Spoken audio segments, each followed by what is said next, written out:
आकाशवाणी लखनऊ से प्रस्तुत है प्रादेशिक समाचार।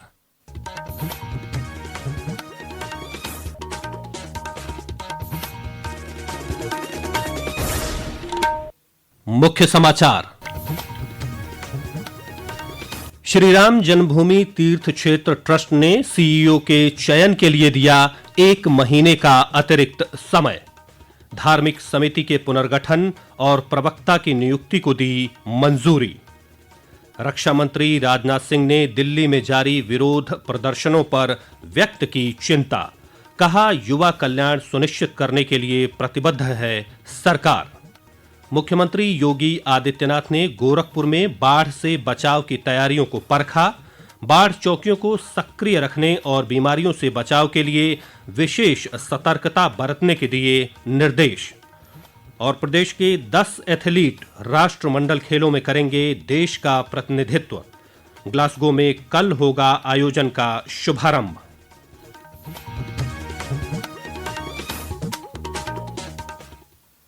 नमस्कार, प्रदेश के समाचारों के साथ मैं राघवेंद्र त्रिपाठी। और अब समाचार विस्तार से। अयोध्या के श्री मणिराम दास छावनी में आज श्री राम जन्मभूमि तीर्थ क्षेत्र ट्रस्ट की महत्वपूर्ण बैठक संपन्न हुई। बैठक में मंदिर प्रबंधन, चढ़ावा व्यवस्था, सीईओ की नियुक्ति, ट्रस्ट के रिक्त पदों और धार्मिक समिति के पुनर्गठन समेत कई महत्वपूर्ण फैसले लिए गए।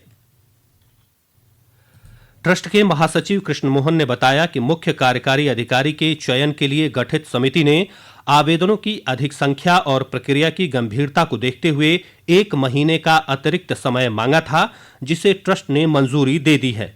तब तक प्रशासनिक कार्यों को सुचारू रखने के लिए एक सचिव की नियुक्ति को भी स्वीकृति प्रदान की गई है।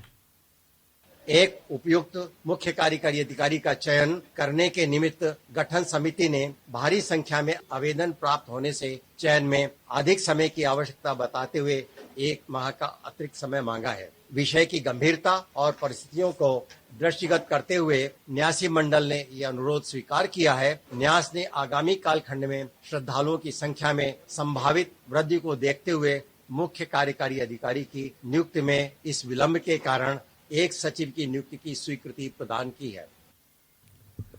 ट्रस्ट ने साफ किया कि राम भक्तों की आस्था पहले की तरह अटूट है और मंदिर में दर्शनार्थियों की संख्या लगातार बनी हुई है। बैठक में चढ़ावा गणना व्यवस्था की भी समीक्षा की गई। मीडिया के माध्यम से नियमित संवाद बनाए रखने के लिए ट्रस्ट ने आधिकारिक प्रवक्ता नियुक्त करने का भी फैसला किया है। ट्रस्ट ने धार्मिक समिति के पुनर्गठन का भी फैसला लिया है। इस समिति की अध्यक्षता स्वामी गोविंद देवगिरी करेंगे।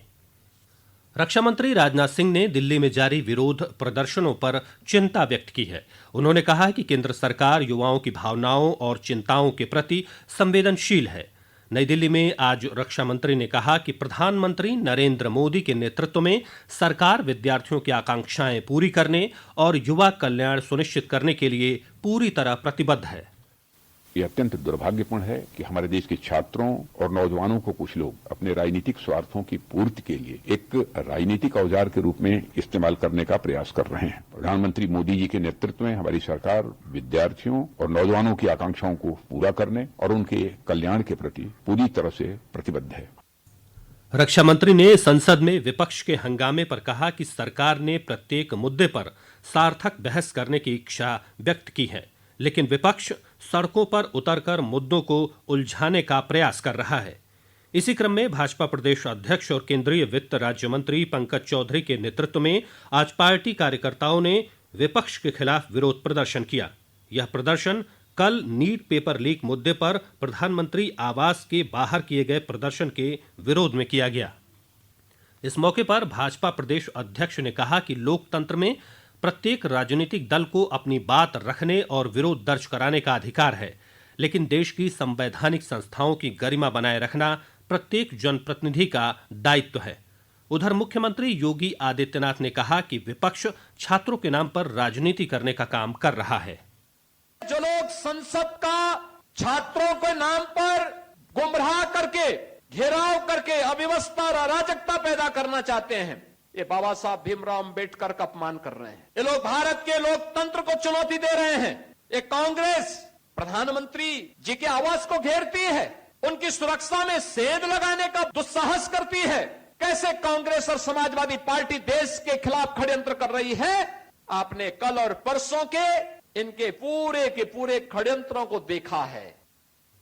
मुख्यमंत्री योगी आदित्यनाथ ने आज गोरखपुर में अधिकारियों के साथ बैठक कर जिले के विकास कार्यों, बाढ़ बचाव और जल निकासी के तैयारियों की समीक्षा की। बैठक में मुख्यमंत्री ने जल निकासी के प्रबंध पर जोर देते हुए कहा कि जल भराव की समस्या बर्दाश्त नहीं की जाएगी। उन्होंने कहा कि सिंगल यूज प्लास्टिक के प्रयोग को रोका जाए ताकि इससे नाले चौक न हों। मुख्यमंत्री ने कहा कि बाढ़ चौकियां सक्रिय रहें और बाढ़ से प्रभावित होने वाले गांवों में बीमारियों से बचाव के लिए विशेष सतर्कता बरती जाए। इससे पहले मुख्यमंत्री भारतीय जनता पार्टी के बूथ सम्मेलन में शामिल हुए।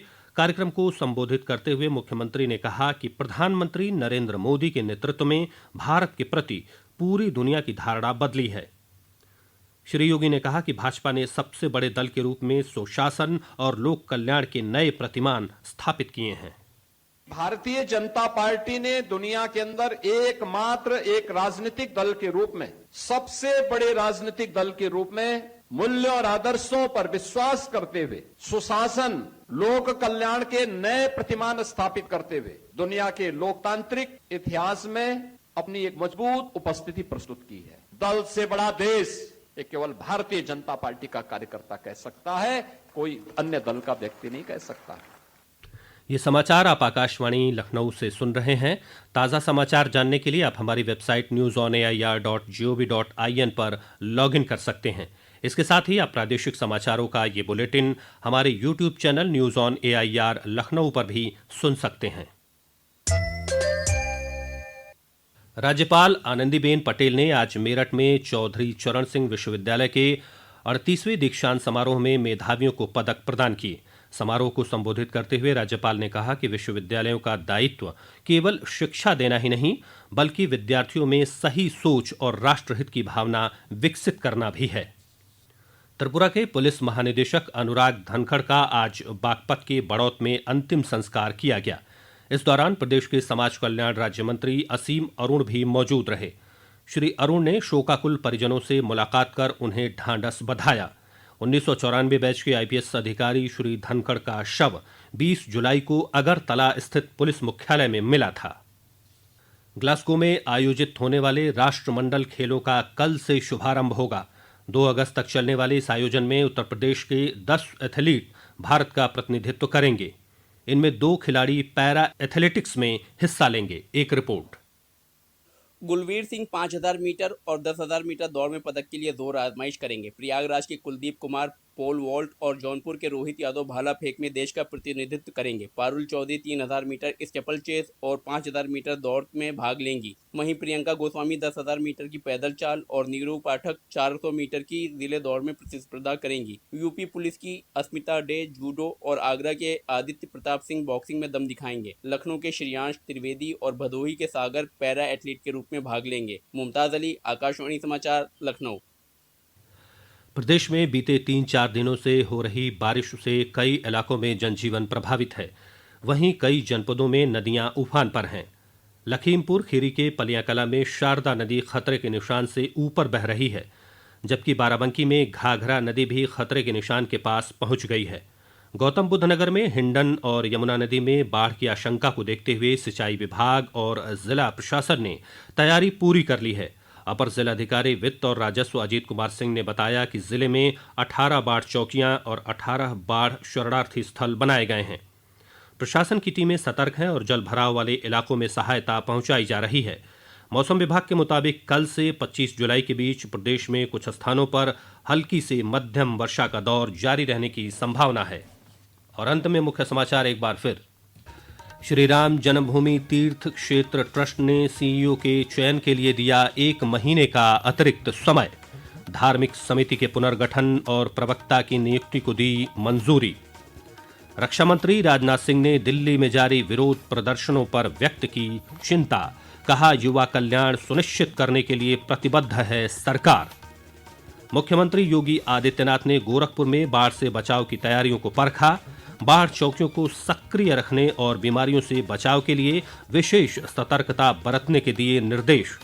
और प्रदेश के 10 एथलीट राष्ट्रमंडल खेलों में करेंगे देश का प्रतिनिधित्व। ग्लासगो में कल होगा आयोजन का शुभारंभ।